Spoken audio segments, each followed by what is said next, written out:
Hi එන්න කොහොද මාත් එක්ක යන්න මුලින්ම කොත්තුවකට අපිට චිකන් හොදිය පැයකට මිරිස් 3-5 සෝයා සෝස් එහෙම ඔක්කොම දාලා මේ විදිහට මික්ස් කරලා හොඳට අනලා තියාගන්න. එතකොට තමයි රහ වැඩි.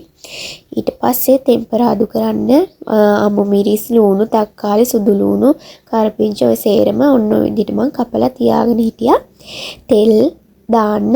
දැන් මෙන්න මේ විදිහට ලිපපත්තු කරලා මැටි භාජනයක් ලිපේ තියලා ඒකට අපි තෙල් චුට්ටක් වැඩිපුර දාගන්නවා චිකන් එක රස වෙන්න.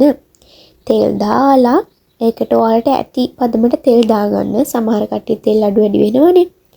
තෙල් දාලා තෙල් ටික රත් වෙනකොට මේ විදිහට අපි අබ දානවා. අප ටික මෙහෙම පුපුරනකොට මම මේකට කුරුඳු පොතු ටික මෙන්න මෙහෙම දාගන්නවා. ඊට පස්සේ මම මෙන්න මේ විදිහට අර කපාගත්ත මිරිස් එතකොට ලුණු තක්කාලි ඔක්කොම මේ විදිහට තෙලට දාලා චුට්ටක් මේකේ තැම්බෙන්න තියනවා. ඊට පස්සේ තමයි මම චිකන් ටික එකතු කරන්නේ. පේනවද? ඔන්න දැන් මම චිකන් ටිකක් එකතු කරගත්තා. මේක චුට්ටක් මෙහෙම තැම්බෙන්න දීලා මේකට අපි වතුර එකතු කරන්න ඕනේ. මොකද කොත්තුවට චිකන් හොදිය එපා. බලන්නකෝ. මෙන්න මෙහෙම තමයි තියෙන්නේ.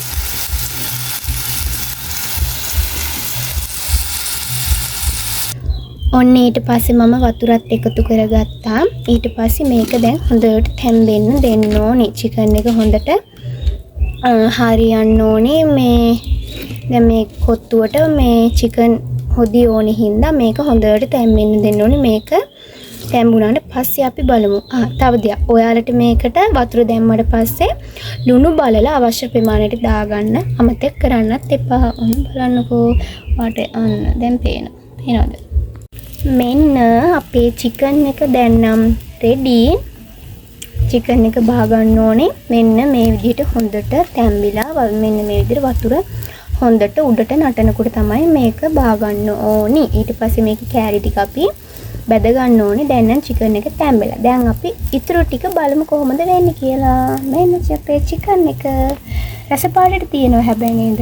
මේ තියෙන්නේ අපි අද හදාගන්න යන කොත්තු එකේ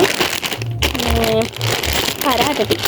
පරාට අපි කලින් මේ කියන්නේ කොත්තු එකෙන් කලින් තමයි ගෙනාන්නේ. මේ තියෙන්නේ මේක කූල්. මේ තේනවනේ වතුර මේ වෙන මේකේ කූල් යන දැන් ලොකු භාජනයකට දාලා තියන්න ඕනි. මේ තියෙන්නේ ඒ කොත්තු පැකට් එක.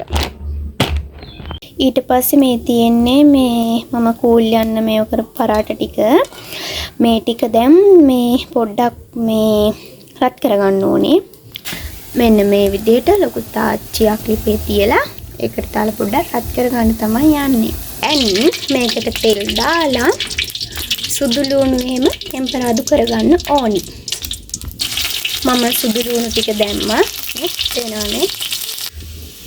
ඊට පස්සේ මෙන්න මේ විදිහට සුදු ලුණු කරපිංචා හොඳට මේ තෙලෙන් බැදුනට පස්සේ අපි ඒකට ලීස් එකතු කරන්නේ නැහැ. මොකද ලීස් ටික අන්තිමට දාන්න තියාගෙන කැරටුයි ගෝවයි බෝංචි ඔයාලා කපාගත්ත එළවලු ටික ඒකට එකතු කරන්න. ලීස් එකතු කරන්නේ මේ අන්තිමට. මතක ඇතුව මාව subscribe කරලා තියාගන්න ආදරෙන් ඉල්ලනවා. ඔන්න ඔය විදිහට අපි බිත්තර එකතු කරලා මේකට අවශ්‍ය ප්‍රමාණයට ලුණු දාගන්නවා. ඊට පස්සේ අපි රත් කරගත්ත පරාට කෑලි ටික මේ විදිහට එකතු කරගෙන ඒකට අර මස් සොදි එකතු කරලා හොඳට මික්ස් කරගන්න ඕනේ. ඔයාලට මේකට සෝයා සෝස් එකතු කරගන්නත් පුළුවන්. රස අනුව නෝවි ටිකුත් එකතු කරගන්න පුළුවන්. ඊට පස්සේ ඔන්න මම අවසානට ලීස් ටික දාගත්තා. ඊට පස්සේ මේක හොඳට මික්ස් කරගන්න. ඔයාලගේ රස අනුව බලන්නකෝ. පේනව නේද මේකේ රස පාට? මම දැන් කන්න යන්නේ. එන මාත් එක කන්න. මාව subscribe කරලා තියාගන්න. එහෙනම් තවත් දවසක තවත් ලස්සන වීඩියෝ එකකින් හමු වෙනකම් සතුටින් පරිස්සමෙන් හැමෝම ඉන්න. බයි.